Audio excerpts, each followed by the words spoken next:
ನೋಡ್ರಿ ಸಿದ್ದರಾಮಯ್ಯನವರ ರಿಕ್ವೆಸ್ಟ್ ಅಲ್ಲ, ಕೊಟ್ರಿ ನೀವು ಉಳಿತೀರಿ. ಹೋರಾಟ ಮಾಡೋಣ, ಇನ್ನೂ ಪ್ರತಿಭಟಿಸೋಣ, ಇನ್ನೂ ನಮ್ಮ ಧ್ವನಿಯನ್ನ ಇನ್ನೂ ಸರ್ಕಾರಕ್ಕೆ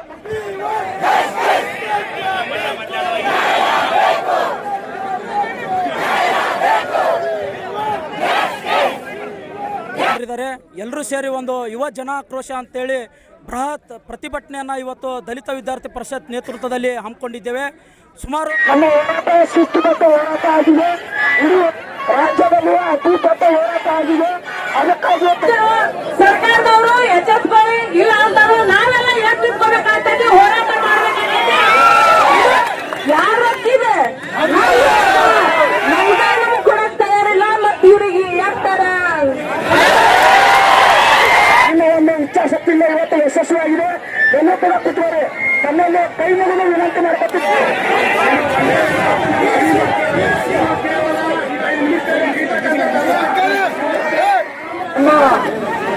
ಪರೀಕ್ಷಾ ವಿದ್ಯಾರ್ಥಿನಿಯಾದಂತ ಸಹೋದರಿ ಪೂಜಾ ಅವರು ನಮ್ಮನ್ನು ಉದ್ದೇಶಿಸಿ ಮಾತನಾಡ್ತಿರ್ತಾರೆ. ಎಲ್ಲರಿಗೂ ನಮಸ್ಕಾರ. 15,000 ಬಿಡ್ತೀನಿ, 16,000 ಬಿಡ್ತೀನಿ, 12,000 ಬಿಡ್ತೀನಿ. 4 ವರ್ಷ ಆಯ್ತು, 10 ವರ್ಷ ಆಯ್ತ್ರಿ, 1,000 ಬಿಡಕ್ರಿ. ಅಲ್ಲ, ನಾವು ಮನಿಯಿಂದ ತಂದೆ ತಾಯಿ ಮೊದ್ಲ ನಾವ್ ಹೆಣ್ಮಕ್ಳ ಮದ್ವೆ ಆಗುವ ಎಲ್ಲಿ ಓದ್ತೀಯ ತಂದ್ ಅವ್ರ ಜಿದ್ದು ಕಟ್ಕೊಂಡ್ ನಾವ್ ಇಲ್ಲಿ ಬಂದ್ ಹೈರಾಣ ಆಗಿ ಉಪಕಾರ ಇಲ್ಲ ಊಟ ತಿನ್ಕೊಂಡ್ ನಾವ್ ಹೈರಾಣ ಆಗಿ ಇಲ್ಲಿ ಕುಂತೀವಿ. ಅವ್ರ ನಮ್ ರೊಕ್ಕ ತಗೊಂಡ್ ಅವ್ರ ಮಕ್ಕಳಿಗೆ ವಿದೇಶದಾಗ AC ಕೆಳಗ್ ಕುಂದಿಸಿ ಓದಿಸ್ಲಾಕತ್ತಾರ. ಯಾರ ಹಕ್ಕಿದೆ ನಮ್ಗೆ ಕೊಡಕ್ ತಯಾರಿಲ್ಲ, ಮತ್ ಇವ್ರಿಗೆ ಯಾಕ್ತಾರ ಅಲ್ಲ, ಅವ್ರಿಗೆಲ್ಲ ಹಾಕಿ ನಾವು ಹಾಕಿದ್ ಭಿಕ್ಷೆ ಅಂತ ಹೋಗಿಲ್ ಕುಂತಾರ. ಅವ್ರಿಗೆ ಸಿಗ್ಬೇಕಾದ್ರ ಓಟ್ ಹಾಕಿ ನಾವು ನೋಡ್ರಿ ಸಿದ್ದರಾಮಯ್ಯನವರ ರಿಕ್ವೆಸ್ಟ್ ಅಲ್ಲ,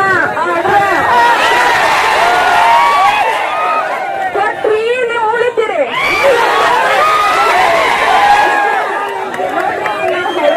ಮನ್ಯಾಗ ಅಲ್ಲ, ಇವ್ರು ಯಾವಾಗ ಕೊಡ್ತಾರ? ನಾವು ಮದ್ವೆ ಮಾಡ್ಕೊಂಡ್ ಮಕ್ಕಳನ್ನ ಮಕ್ಳಿಗೆ ಕೊಡ್ತಾರ. ಮಕ್ಳಿಗೆ ಕೊಟ್ರಿ ಏನು ಬೇಕೈತಿ?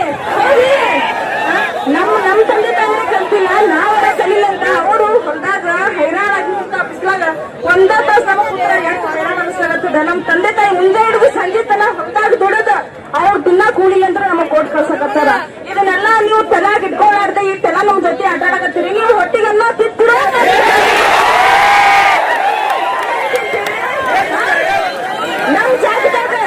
ನಮ್ ಜಾಗದಾಗ ನಿಮ್ ಮಕ್ಕಳ ಇದ್ದಿತ್ತಂದ್ರ ನೀವು ಕುಂದಿರ್ತಿದ್ರೆ ಇಲ್ಲ, ಕುಂದ್ರಂಗಿಲ್ಲ. ನೋಡ್ರಿ ಸಿದ್ದರಾಮಯ್ಯನವ್ರ ಎಲ್ಲಾ ಈ ಕಾಂಗ್ರೆಸ್ ಸರ್ಕಾರಕ್ಕ ಹೇಳೋದೇನಂದ್ರ ಮಾಡಿದ್ರಿ ಚಲೋ ಐತಿ, ಇಲ್ಲ ನೋಡ್ರಿ ಇವ್ರಿಗೆ ಎಲ್ಲಾ ರಿಸಲ್ಟ್ 100% ಬೇಕಂತ, ಟೀಚರ್ ಮಾತ್ರ ಒಬ್ರೇ ಬೇಕಂತ, ದಕ್ಷಿಣ ಬ್ಯಾಂಕ್ ಅಂತ, ಪೊಲೀಸರು ಮಾತ್ರ ಒಬ್ರೇ ಬೇಕಂತ. ಅವ್ರ ಮುದ್ದೆ ಬಂದ್ ಕಾಯ್ತಾನೆ ಅಲ್ಲಿ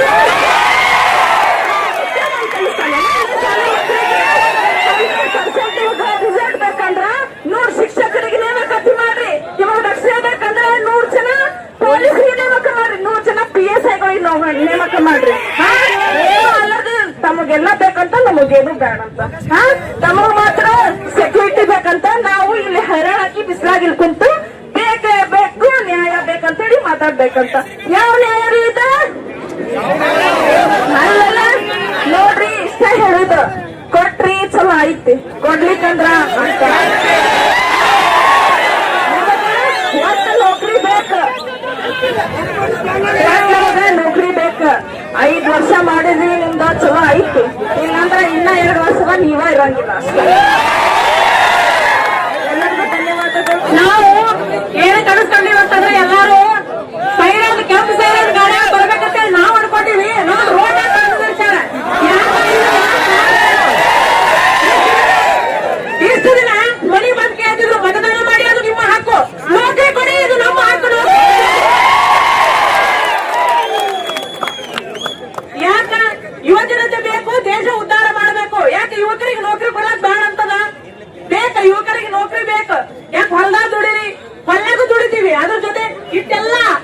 ಏನ್ ಬಿಸಿಲ ಮಳಿ ಅನ್ನಲ್ಲ, ಅದು ಬಿಡ್ರಿ ಹೋಗ್ಲಿ.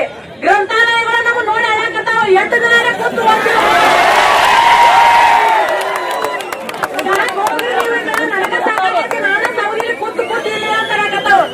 ಅದ್ರಲ್ಲೂ ನಮ್ಮೆಲ್ಲಾ ಸಹೋದರರ ಬಗ್ಗೆ ಹೇಳ್ಬೇಕಂದ್ರೆ ಪಾಕ್ ಮನಿಗೂ ಹೋಗಲ್ಲ, ರೂಮಿಗೂ ಹೋಗಲ್ಲ, ಅಲ್ಲೇ ಹಲ ಸಿಗ್ತಾರ, ಅಲ್ಲೇ ಹೋಗ್ತಾರ. ಹುಡುಗಿಯರ ಬಗ್ಗೆ ಹೇಳ್ಬೇಕಂತಂದ್ರ ಮನ್ಯಾಗ ನಾವು ಹೋಗುದು ಬರೋದು ಮಾಡ್ತೀವಿ, ಒಣೆಕ್ ಕೇಳ್ತಾರ ತಂಗಿನ 8 ದಿನ ಕಲಿತೀನಿ ಅಂತ. ಅದು 8 ಮುಗಿದೈತೆ ಅಲ್ಲಿ ತನಕ ಕಲಿಯಕಿನ ಅಂತ ಹೇಳ್ತಾನೆ. ಈಗ ಹೇಳ್ತಾರೆ ಸಿದ್ದರಾಮಯ್ಯನವರೇ, ನಾವು ಮುಗಿಕ ಓದಕ್ ಆಗುದಿಲ್ಲ. ನೀವು ಎಲ್ರು ನಿಮ್ಮಲ್ಲಿ ವಿನಂತಿಯನ್ನ ಕೇಳ್ಕೊತೀವಿ, ಯಾಕಂದ್ರೆ ನಮ್ಮ ಹಕ್ಕ ಐತಿದು ಕೇಳಕತ್ತೀವಿ. ನೀವು ಎಷ್ಟು ನಮಸ್ಕಾರ ಮಾಡಿ ನಮಗ್ ಮತದಾನ ಮಾಡಿ ಯುವಕರೇ ನೀವು ಎಚ್ಚೆತ್ಕೊಳ್ಳಿ ಅಂತ ಹೇಳ್ತೀವಿ. ದಯವಿಟ್ಟು ಸರ್ಕಾರದವರು ನಿಮ್ಮಲ್ಲಿ ಕೇಳ್ಕೊತೀವಿ ಎಲ್ರಿಗೂ. ನೋಡ್ರಿ, ಇದನ್ನ ನೋಡಿದ್ರು ಅನಿಸ್ತದ ನಾವು ಸುಮ್ ಗ್ರಂಥಾಲಯದ 400 ಮಂದಿ 100 ಮಂದಿ ಕೂತು ಓದುದಲ್ಲ. ಇಲ್ಲಿ ಬರೀ ಇದಷ್ಟಲ್ಲ, ಇಡೀ ಕರ್ನಾಟಕ ತುಂಬಾ ಎಲ್ಲಾ ಸ್ಪರ್ಧಾರ್ಥಿಗಳು ಹೊಸ ಕನಸು ಹೊತ್ತನ್ನ ಕೂತಿದಾರ. ಅವರ ಕನಸುಗಳಿಗೆ ನೀವೆಲ್ಲ ನೀರಾಕಿ ಪೋಷಣೆ ಮಾಡಬೇಕಾದ ಅವಶ್ಯಕತೆ ಐತಿ. ನಮಗೆಲ್ಲ ಅದರ ಅನಿವಾರ್ಯತೆ ಐತಿ. ಯಾರು ನಾವೇನ್ ಟಿಸಿಗಳ ಮಕ್ಕಳಲ್ಲ, ಎಲ್ಲರೂ ನಾವು ಟಿಸಿ ಆಗ್ಬೇಕಂತ ಕನಸು ಕಂಡಿರೋ ಬಡವರ ಮಕ್ಕಳದೀವಿ. ನಮ್ಮ ತಂದೆ ತಾಯಿಗಳು ಕೇಳಿದ ತಕ್ಷಣ ಬೇಕು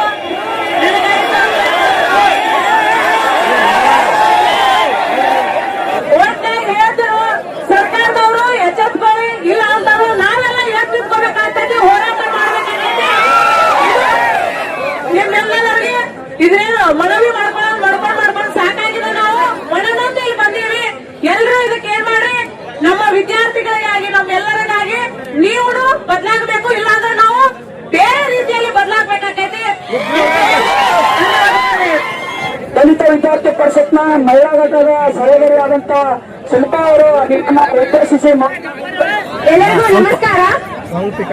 ಇಲ್ಲಿ ತನ ಎಲ್ರು ಹೇಳಿದ್ರು ಯಾವ ರೀತಿ ಕಳ್ಕೊಂಡ್ ಏನು ಆಗ್ತಾ ಇಲ್ಲ, ಓದೋದು ಯಾವ ರೀತಿ ನಡೀತಾ ಇದೆ, ಏನ್ ನಡೀತಾ ಇದೆ ಅಂತ ಹೇಳಿ. ದಯವಿಟ್ಟು ಎಚ್ಚೆತ್ಕೊಳ್ಳಿ ಅಂತ ಹೇಳ್ತೀವಲ್ಲ, ಅವ್ರು ಎಚ್ಚೆತ್ಕೊಳ್ಳಲ್ಲ. ಯಾಕ? ಅವ್ರಿಗೆ ಯಾವುದೇ ಕ್ವಾಲಿಫಿಕೇಶನ್ ಇಲ್ಲ, ರಾಜಕೀಯಕ್ಕೆ ಯಾವುದೇ ರೀತಿಯಾದಂತ ಅವಕಾಶಗಳಿಲ್ಲ, ಯಾವುದೇ ಟೆಸ್ಟ್ಗಳಿಲ್ಲ ಅಲ್ಲಿ. ಅದಕ್ಕೆ ಅವ್ರು ಅದನ್ನೇ ಆರಾಮ ಮೇಲೆ ಕೂತ್ಕೊಂಡಿಲ್ಲ. ಬರ್ತಾರ, ಮಾತಾಡ್ತಾರ, ಏನ್ರ ಒಂದಿಟ್ ಕೊಡ್ತಾರ, ಆಯ್ತು ಹೋಗಿ ಆರಾಮ 5 ವರ್ಷ ಆಡ್ತಾರ. ಅವ್ರಿಗೂ ಕ್ವಾಲಿಫಿಕೇಶನ್ ಅಂತ ಹೇಳ್ರಿ, ಅವ್ರಿಗೂ ಅರ್ಹತೆಗಳನ್ನ ಅಂತ ಹೇಳ್ರಿ, ಅವ್ರಿಗೂ ಒಂದು ಎಕ್ಸಾಮ್ ಅಂತ ಹೇಳ್ರಿ. ಅವ್ರು ಕೂತು ಒಂದಿಟ್ಟು ಓದ್ಕೊಳ್ಳಿ, ಅವಾಗ ಬರೀರಿ, ಅವಾಗ ಅವ್ರಿಗೆ ಗೊತ್ತಾಗ್ತದೆ. ಅವ್ರಿಗೆ ಗೊತ್ತಾಗೋದಿಲ್ಲ. ಎಲ್ಲಿವರೆಗೂ ಅವರಿಗೆ ಈ ಒಂದು ಪರಿಸ್ಥಿತಿನ ಅವ್ರು ಫೇಸ್ ಮಾಡೋದಿಲ್ಲ, ಅಲ್ಲಿವರೆಗೂ ಇದು ಅವ್ರಿಗೆ ಗೊತ್ತಾಗೋದಿಲ್ಲ. ತಾವೊಬ್ರು ರಾಜಕೀಯ ಒಳಗ್ ಬಂದ್ರ ನೆಕ್ಸ್ಟ್ ಅವ್ನ ಮಗನ್ನು ನಾ ರಾಜಕೀಯ ಒಳಗ್ ನಡಿದೆ ಆಯ್ತು, ಇಡೀ ವಂಶನೇ ರಾಜಕೀಯದೊಳಗೆ ಹೋಗಿ ಅವರಷ್ಟೇ ಉದ್ದಾರ ಆದ್ರೆ ನಾನೇ ಮಗ ಆಗೋದು. ಆಯ್ತಪ್ಪ, ಸರ್ಕಾರಿ ನೌಕರಿ ಒಂದೇ ಏನು, ನಿಮ್ಗೆ ಏನು ಬೇರೆ ಕಲೀಲೇ ಇಲ್ಲೇನು, ಕ್ರಿಯೇಟಿವಿಟಿ ಇಲ್ಲೇನು ಅಂತ ಕೇಳ್ತಾರ. ಆಯ್ತು, ಎಲ್ಲಾ ಮನೆ ಪರಿಸ್ಥಿತಿನೂ ಬಂಡವಾಳ ಹಾಕೊಂಡ್ ಮಾಡ್ತೀವಿ ಅನ್ನೋ ಹಂಗ ಇರಂಗಿಲ್ಲ. ಇವನ್ ನಾವು ಬಂಡವಾಳ ಕೇಳ್ಬೇಕಂತಂದ್ರೆ ಹಿಂದೆ ನಮಗ ಆಸ್ತಿ ಬೇಕು, ಇಲ್ಲ ಸರ್ಕಾರಿ ನೌಕರಿ ಬೇಕು. ಯಾವ ಗೌರ್ಮೆಂಟ್ ಬ್ಯಾಂಕ್ ನಮಗ್ ನೌಕರಿ ಏನಾದ್ರು ಲೋನ್ ಕೊಡಂಗಿಲ್ಲ. ಒಂದು ಗೌರ್ಮೆಂಟ್ ಅವ್ರ ಸೈನ್ ಬೇಕಲ್ಲಿ, ಹಿಂದೆ ಆಸ್ತಿ ಇದ್ದವ್ರ ಸೈನ್ ಬೇಕಲ್ಲಿ ಸಾಕ್ಷಿಗೆ. ಅಲ್ಲಿ ತನ ಲೋನ್ ಕೊಡೋದಿಲ್ಲ ನಮಗ ನೌಕರಿ ಇಲ್ಲ ಅಂತಂದ್ರೆ ಹೆಣ್ಣು ಕೊಡೋದಿಲ್ಲ ಅವರಿಗೆ.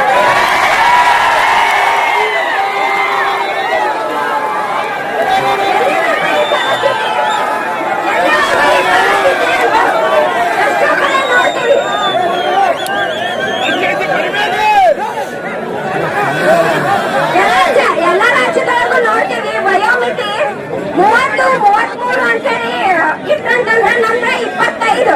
ಯಾಕೆ 25ರಾಗ ಅಷ್ಟ ನೌಕರಿ ತಗೊಂಡ್ ಇದನ್ ಮಾಡ್ಕೋಬೇಕಲ್ಲ, ಡಿಗ್ರಿ ಮುಗಿದ್ರಾಗ 21 ಆಗಿರ್ಬೇಕು.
ವಿಚಾರ ಮಾಡ್ರಿ.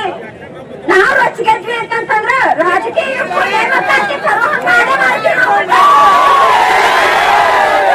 ರಾಜಕೀಯಕ್ಕೂ ಕ್ವಾಲಿಫಿಕೇಶನ್ ಬೇಕು. ರಾಜಕೀಯಕ್ಕೆ ಎಕ್ಸಾಮ್ ಪಾಸ್ ಮಾಡಿದ್ವಿ ಅಂತಂದ್ರೆ ನೀವ್ ಯಾರು ಎಂದೂ ಪಾಸ್ ಮಾಡಂಗಿಲ್ಲ, ಅದ್ರ ಸಮೀಪ ಬರಲ್ಲ.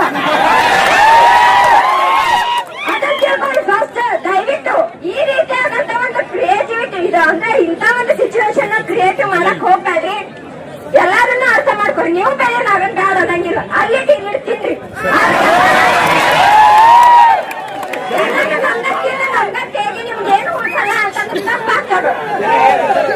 ಇವತ್ತು ವಿಜಯಪುರ ಜಿಲ್ಲೆ ಮತ್ತು ನಗರದಲ್ಲಿ ಓದ್ತಕ್ಕಂಥ ಏನು ಸ್ಪರ್ಧಾತ್ಮಕ ಪರೀಕ್ಷಾ ವಿದ್ಯಾರ್ಥಿ ಯುವ ಜನರಿದ್ದಾರೆ, ಎಲ್ಲರೂ ಸೇರಿ ಒಂದು ಯುವ ಜನಾಕ್ರೋಶ ಅಂತೇಳಿ ಬೃಹತ್ ಪ್ರತಿಭಟನೆಯನ್ನು ಇವತ್ತು ದಲಿತ ವಿದ್ಯಾರ್ಥಿ ಪರಿಷತ್ ನೇತೃತ್ವದಲ್ಲಿ ಹಮ್ಮಿಕೊಂಡಿದ್ದೇವೆ. ಸುಮಾರು 15,000ಕ್ಕಿಂತ ಹೆಚ್ಚಿನ ವಿದ್ಯಾರ್ಥಿಗಳು ಈ ಪ್ರತಿಭಟನೆಯ ಪ್ರತಿರೋಧವನ್ನು ಉದ್ದೇಶಿಸಿ ಇವತ್ತು ಪ್ರತಿಭಟನೆಯಲ್ಲಿ ಭಾಗವಹಿಸಿದ್ದಾರೆ.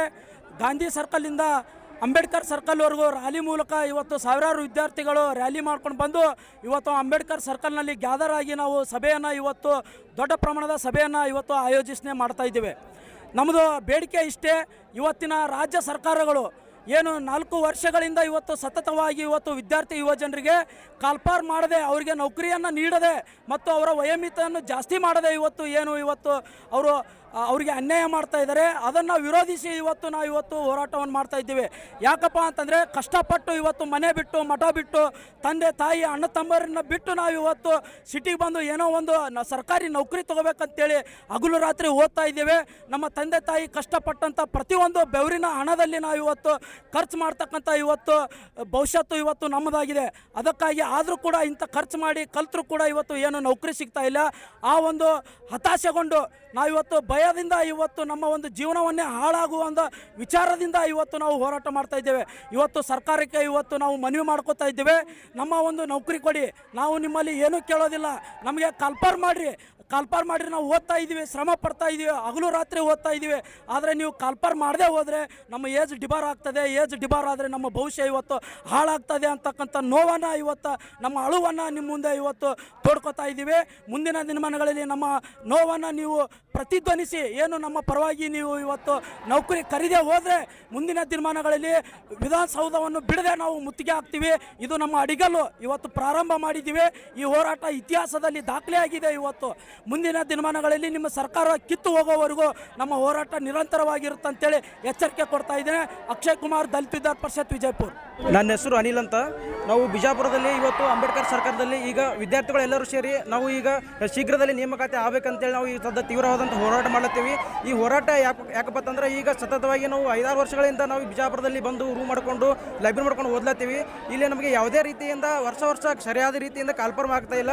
ಆ ಒಂದು ಉದ್ದೇಶ ಸಲುವಾಗಿ ಎಷ್ಟೋ ಹುಡುಗರು ನಮ್ಮ ಜೊತೆ ಬಂದಂಥ ಹುಡುಗರು ಎಷ್ಟೋ ಮಂದಿ ಅವರಿಗೆ ಆರ್ಥಿಕವಾಗಿ ಅವರು ಹಿನ್ನಡೆಯನ್ನು ಉಂಟಾಗಿದ್ದರಿಂದ ಅವರೆಲ್ಲರೂ ಹೊಳ್ಳಿ ಊರಿಗೆ ಹೋಗ್ತಾ ಇದ್ದಾರೆ. ಅವರಿಗೆಲ್ಲ ಸರ್ಕಾರ ನ್ಯಾಯ ಕೊಡಬೇಕಾಗಿದೆ. ಮತ್ತು ಇನ್ನೊಂದು ಯಾವ ರೀತಿ ಅಂದ್ರೆ ಈಗ ಸರ್ಕಾರ ಮತ್ತು ವಿದ್ಯಾರ್ಥಿಗಳ ನಡವಳಿಕೆ ಯಾವ ರೀತಿ ಭಿನ್ನಾಭಿಪ್ರಾಯ, ಇವ್ರು ಯಾವ ರೀತಿಯಾಗಿರ್ತಕ್ಕಂಥ ಮಲ್ತಾಯಿ ಧೋರಣೆ ತೋರ್ತಾರಂದ್ರೆ ಈಗ ರಾಜಕಾರಣಿಗಳಿಗೆ 5 ವರ್ಷಕ್ಕೊಮ್ಮೆ ಎಲೆಕ್ಷನ್ ಆಗಬೇಕು, ಮತ್ತು ಅವ್ರಿಗೆ 15 ದಿನಕ್ಕೊಮ್ಮೆ ಅವ್ರಿಗೆ ಎಲೆಕ್ಷನ್ ಚೆಕ್ ಆಗ್ತಾವೆ, ಮತ್ತು ಅವರು ಆಡಳಿತ ವಹಿಸ್ಲಿಕ್ಕೆ 1 ತಿಂಗಳೊಳಗೆ ಬರ್ತಾರೆ. ಬಟ್ ವಿದ್ಯಾರ್ಥಿಗಳಿಗೆ 5-6 ವರ್ಷ ಹೋದ್ರೆ ಒಂದು ಕಾಲ್ಫಾರ್ಮ್ ಆಗಲಾಗ್ಯಾವ. ಮತ್ತು ಇವ್ರು ಮತ್ತು ವಿದ್ಯಾರ್ಥಿಗಳು ಬರೆದಿರ್ತಕ್ಕಂಥ ಇವರು ಒಂದು ಎಕ್ಸಾಮನ್ನು ಇವರು ಚೆಕ್ ಮಾಡಬೇಕಾದ್ರೆ ಇವರು 1 ವರ್ಷ 2 ವರ್ಷ 3 ವರ್ಷ 4 ವರ್ಷ ಈ ಥರ ಒಂದು ಟೈಮ್ ತೊಗೊಳತ್ತಾರ.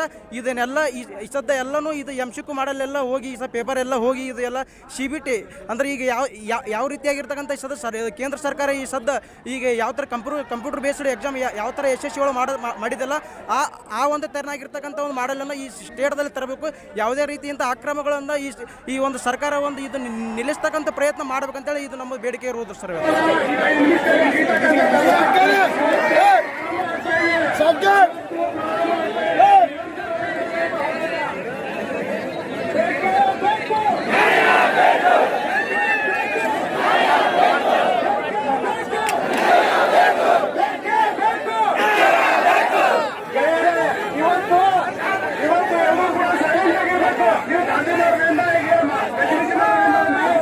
ಸಂದೇಶ ಅಲ್ಲ, ಇನ್ನು ನಾವು ಏನು ಮಾತಾಡ್ತೀವಲ್ಲ ಅದನ್ನು ಸರ್ಕಾರಕ್ಕೆ ಮುಟ್ಟಬೇಕಾಗ್ಯದ.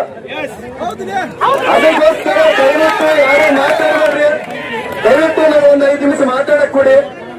ಮೊದಲನೇದಾಗಿ ನಮ್ಮ ಜಿಲ್ಲಾದ ಒಂದು ಸಂಘಟನೆ ಅದು ಬಡವರಿಗೋಸ್ಕರ ಮತ್ತು ವಿದ್ಯಾರ್ಥಿಗೋಸ್ಕರ ಒಂದು ಸಂಘಟನೆ, ಅದು DVS ದಲಿತ ವಿದ್ಯಾರ್ಥಿ ಪರಿಷತ್. ಅದಕ್ಕೆ ನನ್ನ ಇವತ್ತು ಅವರೆಲ್ಲ ಒಂದು ಸಂಘಟನೆ ಮಾಡಿ ಇವತ್ತೊಂದು ಹೋರಾಟ ಮಾಡಕ್ಕೆ ಒಂದು ಅವಕಾಶ ಮಾಡಂತ ಕೊಟ್ಟಂತವ್ರಿಗೆ ಮೊದಲು ಧನ್ಯವಾದಗಳನ್ನು ಹೇಳ್ತೀನಿ. ಈಗ ನಾನು ಏನ್ ಕೇಳ್ತಾ ಇದ್ದೀನಿ ಅಂತಂದ್ರೆ, ಸುಮ್ನೆ ಮಾತಾಡಕ್ ನನ್ಗೆ ಇಷ್ಟ ಇಲ್ಲ. ನಾನು ಪ್ರೂಫ್ ಇಟ್ಕೊಂಡೇ ಮಾತಾಡ್ತೀನಿ. ಮಾತಾಡ್ತೀನಿ. ಮಾನ್ಯ ಸಿದ್ದರಾಮಯ್ಯ ಸಾಹೇಬ್ರೆ, ನಾನು ನಿಮ್ಗೊಂದು ನಾನು ಪ್ರಶ್ನೆ ಕೇಳ್ತಾ ಇದ್ದೀನಿ.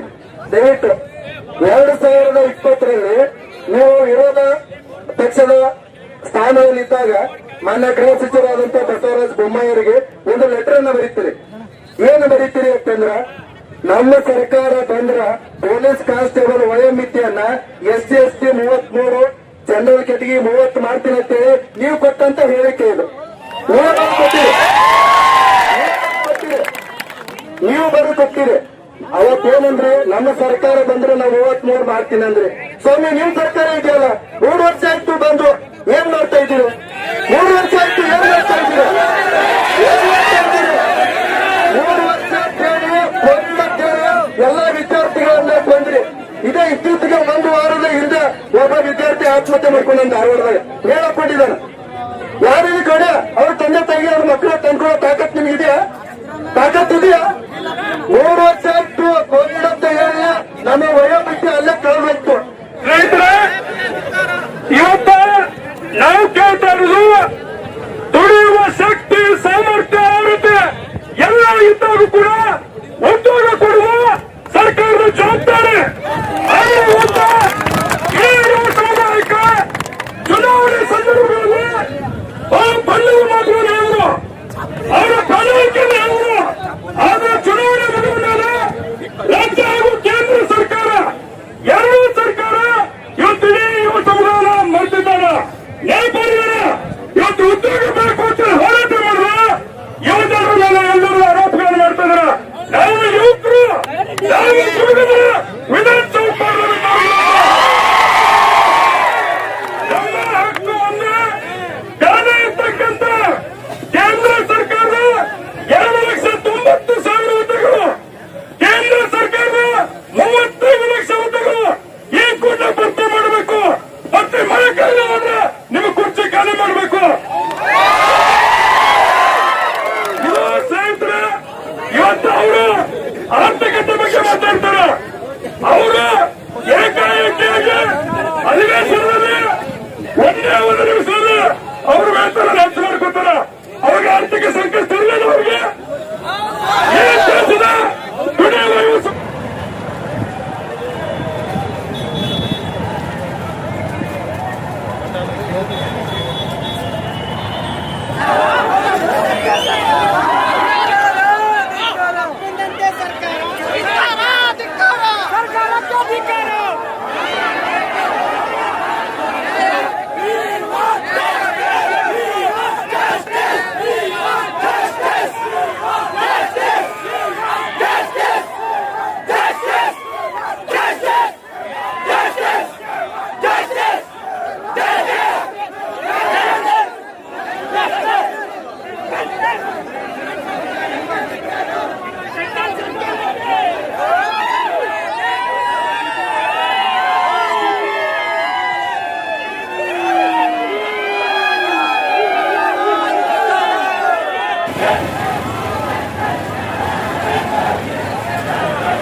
ಹಿಂದೆ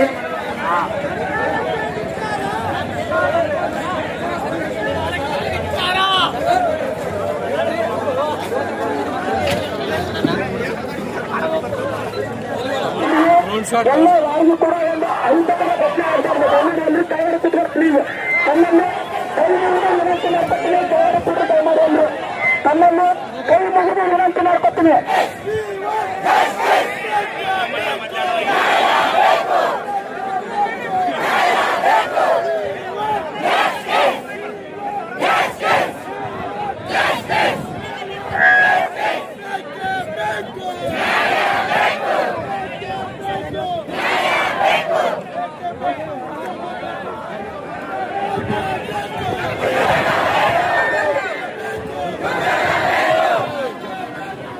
ಅಂದ್ರೆ ಕೈ ಮಾಡಿ ಈ ಕಡೆ ಬಂದು ನಿಮಗೆ ಕೈ ಮಾಡಿ ಅಂದ್ರೆ ನಮ್ಮ ಅನಂತ